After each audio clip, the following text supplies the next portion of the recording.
And right now we want to talk about this story where the anti-Trump movement is calling for boycott of 24 retailers. Now, Lauren, you kind of took issue with this, right? No, I didn't take issue with the boycott. I mean, if you want to boycott a company because you feel they're pro-Trump, I mean, I guess that's your American right to do so. Okay. I said I took issue with the Maxine Waters calling out retailers and business owners to kick people out that they deem Trump supporters. Yeah. So that is not going high. Okay. Well, let me frame. So you're putting this all in the same bucket. I'm saying, I think one evolved after another. Okay. Yeah. So there is a call to boycott 24 retailers. Lauren says, good on you. But I didn't say good on you. I said fine. Fine. Okay. And we have moved further down the, what shall we call it? The moral food chain, the ethical food chain. And now we have people calling for the public humiliation, removal, absolutely. and harassing of anyone that works for administration. Right.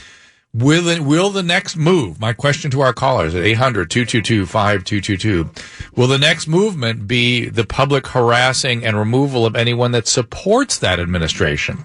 Okay?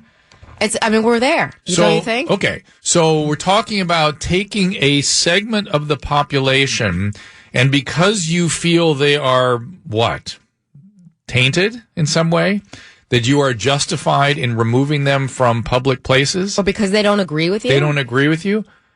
I believe there was a previous time when this happened, was there not? And let's think about history for a second. When did it happen where they took these people and they said they're tainted and they're part of the problem in our country, and we need to separate them and put them somewhere else because they shouldn't be a part of the mainstream in our businesses. And what's that? Oh, didn't it involve these stars that they wore? Maybe we should put the stars on. I'm thinking Japanese internment. I'm thinking Sneetches. I'm talking about the Sneetches, of course. No, I'm thinking Nazism. I'm thinking Nazi. The Nazis did this. And are we going to be the same as them? This is now Tom Maoli. He's a business entrepreneur. He wants to talk to us a little bit about this anti-Trump movement calling for a boycott of 24 retailers. Tom, welcome. How you doing? We're good. What do you say to this? Yay or nay? Thanks for having me on the show. So listen, at the end of the day, I think that, Trump's got it right. I mean, listen, at some point, these companies have to start paying tax. Okay. For what? What does that have to do? Tax for? Well, listen, we're boycotting the retailers, and I just think that these companies have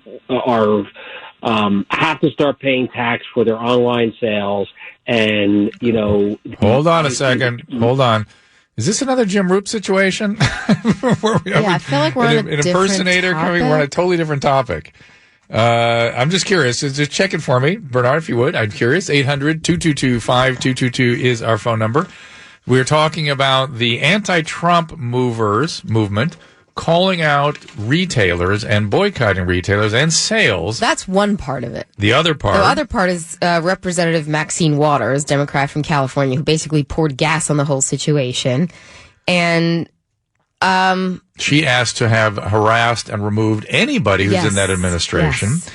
And I'm saying, is what's coming next just the harassment and removal of all humans who disagree with one another or have a support of one political candidate or another?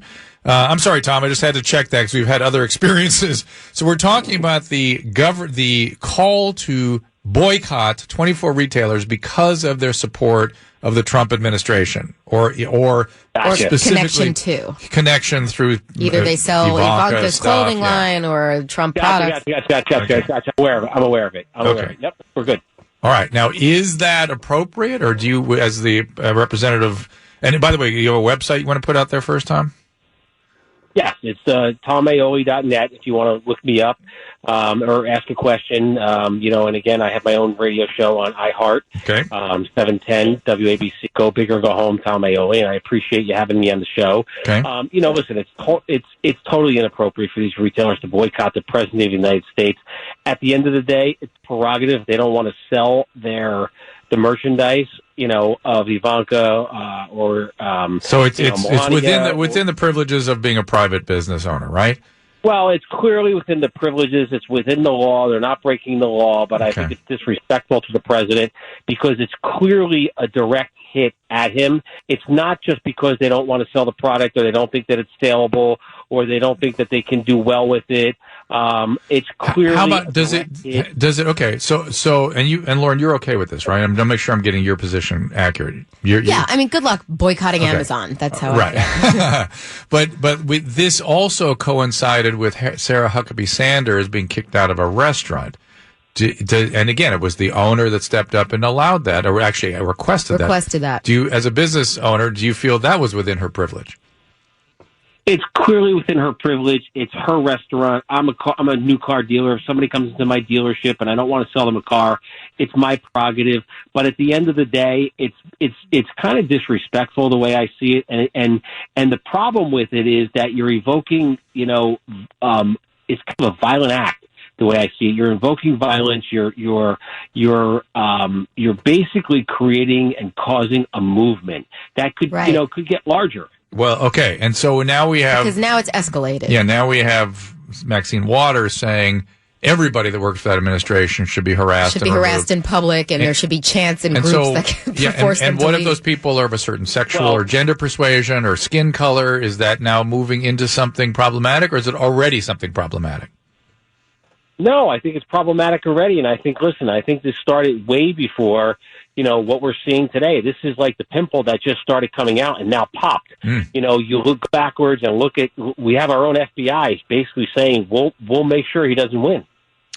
And so we have, my question is, where does this stop? In other words, if business owners are at their privilege, and I kind of defend their privilege to do this, to not serve somebody that they don't agree with politically. Well, what happens next, though? When you come into a store, they're going to ask you what your political affiliation was or who you voted for before they decide to serve you? And how is this different than Nazi Germany? How is that different? Please tell me how that's different.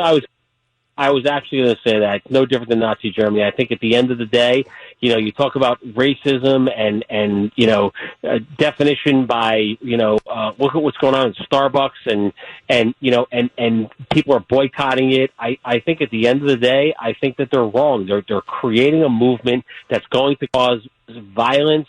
Someone's going to get hurt. It's going to get out of control.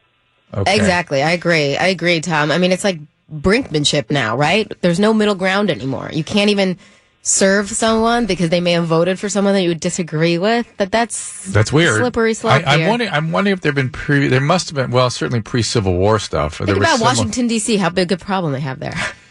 Yeah, even back, it's funny that Trump identifies with Andrew Jackson. Even during that era, there was some of this stuff going on in the 1820s. So this is not a new thing in American politics. It's just a new thing. We thought we'd outgrown it about 100 years ago. And turns out we hadn't.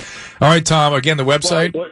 It's www.tommaoli.net, and I appreciate you having me on the air, but I just want to say one more thing before we exit here. Please. I would love to see the reaction and what would transpire if it was reversed, if the Republicans were doing this to the Democrats.